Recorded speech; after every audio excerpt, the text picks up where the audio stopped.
बिस्मिल्लाहिर्रहमानिर्रहीम। अल्लाहुम्मा सल्लि अला मुहम्मदिन व आले मुहम्मद वअज्जिल फ़रज आले मुहम्मद।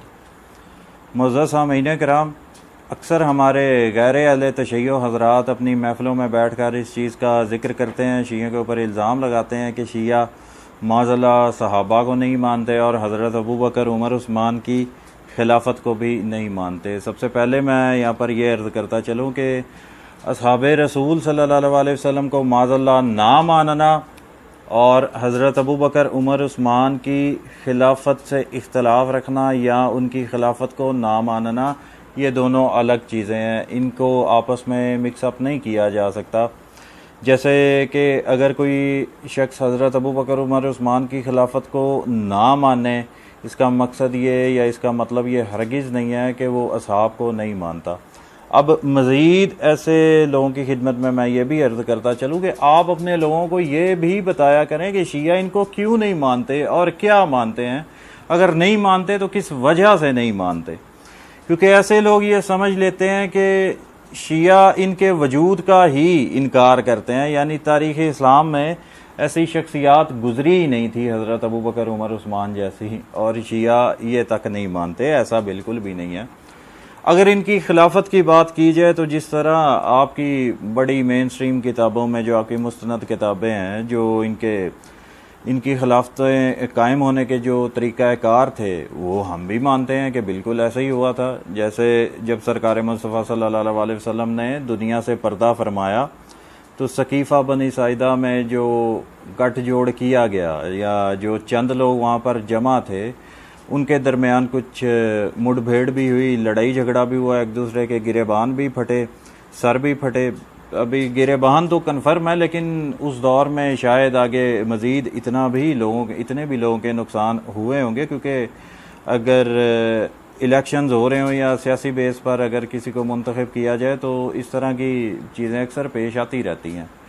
ये कोई नई बात भी नहीं है और कोई अनोखी बात भी नहीं है। बहरहाल उस वक्त सबसे ज़्यादा कैंपेन हज़रत उमर ने की, यानी हज़रत उमर हज़रत अबू बकर की खिलाफत के लिए सबसे ज़्यादा आगे थे। और जिस तरह उनकी खिलाफत कायम हुई, आपकी किताबों में जिस तरह लिखा है, हम भी उसी तरह से मानते हैं कि इस तरह सकीफ़ा बनी सादा में पहली खिलाफत का वजूद आया। और अगर दूसरी खिलाफत की बात की जाए तो माहिदे के मुताबिक हज़रत अबू बकर अपनी वफ़ात से पहले हज़रत उमर को नामज़द करके गए, यानी बिस्तरे मर्ग पर जब हज़रत अबू बकर थे तो उस वक्त उनके पास हज़रत उस्मान भी बैठे हुए। तो हज़रत उस्मान को हज़रत अबू बकर ने कुछ लिखने के लिए कहा। तो जब वो लिखना उन्होंने स्टार्ट किया हज़रत उस्मान ने, तो उस वक्त अचानक हज़रत अबू बकर को गशी आती है, वो बेहोश हो जाते हैं। तो उस वक्त जब वो खलीफा का तयन करने लगे थे, उस वक्त हज़रत उस्मान ने हज़रत उमर का नाम लिख दिया। और जब हज़रत अबू बकर को होश आई तो उन्होंने पूछा कि हाँ भी क्या बना, तो उन्होंने बोला कि मैंने हज़रत उमर का नाम लिख दिया। हज़रत उस्मान ने ऐसा कहा तो उन्होंने हज़रत अबू बकर ने शाबाश दी कि वो भी ऐसे ही चाहते थे, कि वो उन्हीं का ही नाम चाहते थे। अब ये आपकी किताबों में, मुस्तनद किताबों में आपकी ये तमाम रिवायात मौजूद हैं। इसी तरह हम भी मानते हैं कि नामजदगी के मुआहिदे के तौर पर नामजदगी हज़रत उमर की गई हज़रत अबू बकर की तरफ से।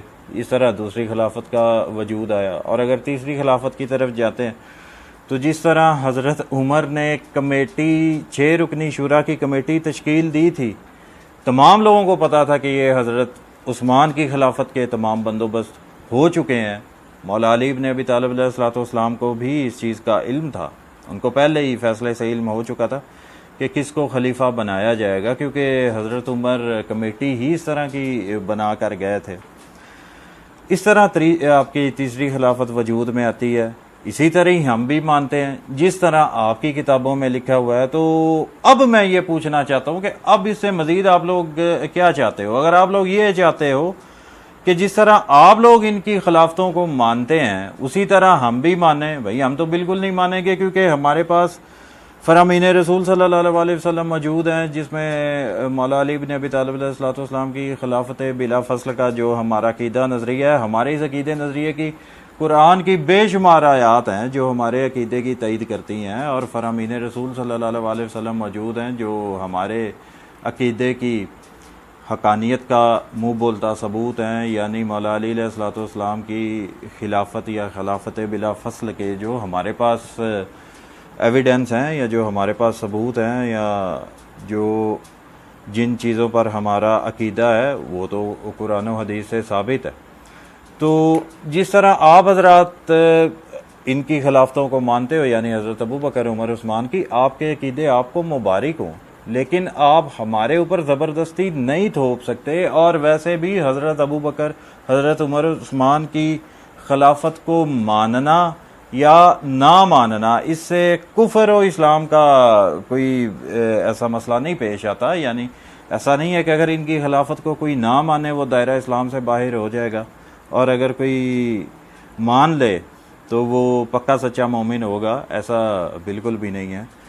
तो हमारे पास जो भी हमारे अकीदे नज़रिए हैं, हम बात करते हैं कुरान और हदीस से, क्योंकि सरकार मुस्तफ़ा सल्लल्लाहु अलैहि वसल्लम ने जैसे गदीर के मौका पर जो फरमाया, मन कुंतुम मौला फ़ाज़ा अली मौला, सबसे पहले अली इब्न अबी तालिब अलैहिस्सलाम को मुबारकबाद देने वाले जनाब उमर बिन ख़त्ताब थे। उन्होंने अर्ज़ की कि आपको मुबारक हो ऐ इब्न अबी तालिब अलैहिस्सलाम कि आप मेरे और तमाम बाकी मोमिनीन के आप आका व मौला हैं।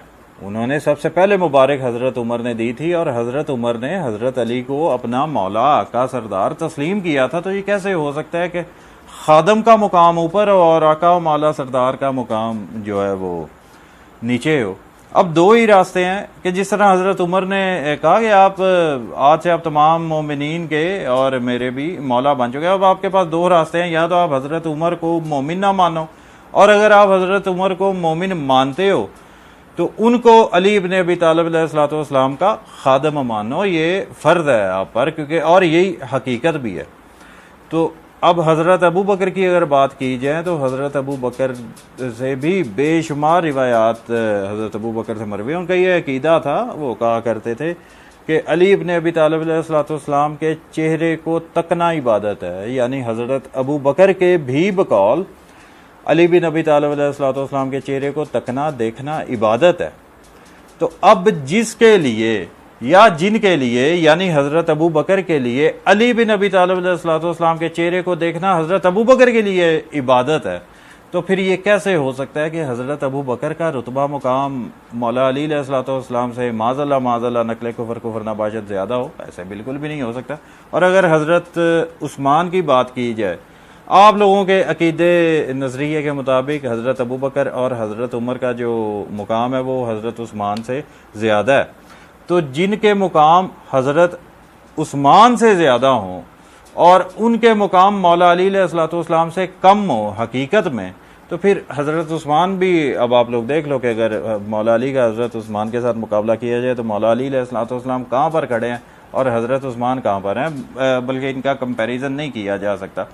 तो आज की डेट में चलो, अगर आप लोगों ने अगर आप उनकी खिलाफत को सही तरह से मानते हो, आपको मुबारक हो, लेकिन आप अपने जो भी आपके अकीदे नज़रिए आपने जहाँ से भी लिए हैं, इस चीज़ के सबूत आपके पास भी नहीं है, ठोस सबूत आपके पास भी नहीं है, जहाँ से भी आपने अकीदे लिए हैं आपको आपके अकीदे मुबारक हों। ये इससे कुफर इस्लाम का नहीं कि अगर आप लोग इनको अगर आप मान बैठोगे या खलीफा पर हक मान बैठोगे तो आप मुसलमान नहीं रहोगे, नहीं, ऐसा बिल्कुल भी नहीं है। हाँ, लेकिन बाकी हक और बातिल के दरमियान तमीज़ ना करना, हक और बातिल को आपस में मिक्स कर देना, इसकी पूछ गूछ आपसे ज़रूर होगी रोज़ा माशर, क्योंकि रोज़ा माशर सब ने अल्लाह और अल्लाह के रसूल को मुंह दिखाना है। अइम्मा अहले बैत अलैहिमुस्सलाम, 14 मासूमीन अलैहिमुस्सलाम के हजूर सब ने पेश होना है। तो अगर वहाँ पर आवाज़ कुदरत आई कि दुनिया में आपने हक और बातिल को इकट्ठा किया या हक और बातिल के दरमियान आप फ़र्क महसूस ना कर सके, तो किस मुंह से आप लोग ये सोच रहे हो कि अब आखिरत में आप लोग कामयाब होने वाले हो? वहाँ पर आप लोगों को कोई कामयाबी नहीं मिलेगी। इस हवाले से भी तो हमें अपनी दुनिया की भी फ़िक्र है और आखिरत की भी फ़िक्र है। बस ये है कि आपको आपके अकीदे मुबारक हों, शियों को ना छेड़ा जाए, यानी उनके अकीदा हक के ऊपर हर्फ ना आया जाए, या उनको इस तरह के मामलात को उजागर करके शियों के ख़िलाफ़ बदनज़मी ना फैलाई जाए। ये आप लोगों के लिए भी बेहतर है और आप लोगों के लिए ही बेहतर है। और जब इस तरह के मामलात पेश आते हैं, जब आप गले फाड़ फाड़ के अपनी आवाम को गुमराह करते हो, तो जिस तरह ये चीज़ें हम तक पहुंचती हैं, तो ज़ाहिर बात है भाई, हम तो आवाज़ उठाएंगे और हम हक और सच की बात ज़रूर करेंगे। और जब हम इस तरह हक और सच की बात करते हैं तो हमारे ऊपर किसी किस्म का कोई एतराज़ करने के भी काबिल आप लोग नहीं हो, क्योंकि हमेशा की तरह पहल आपसे ही की जाती है। अभी मिसाल के तौर पर ईद गदीर के हवाले से ही अगर बात कर ली जाए, तो जो प्रोपोगंडे आप लोगों ने फैलाए हैं, पहले भी फैलाते आए हो, लेकिन इस दफ़ा आप लोगों ने जो हद पार की है कि हैशटैग बायकॉट ईद गदीर का जो आप लोगों ने ट्रेंड चलाने की नाकाम कोशिश की है, इस तरह के जब आप लोग काम करोगे तो आप लोग जवाब लेने के लिए भी तैयार रहा करो। वमा अलैना इल्लल बलागुल मुबीन। अस्सलाम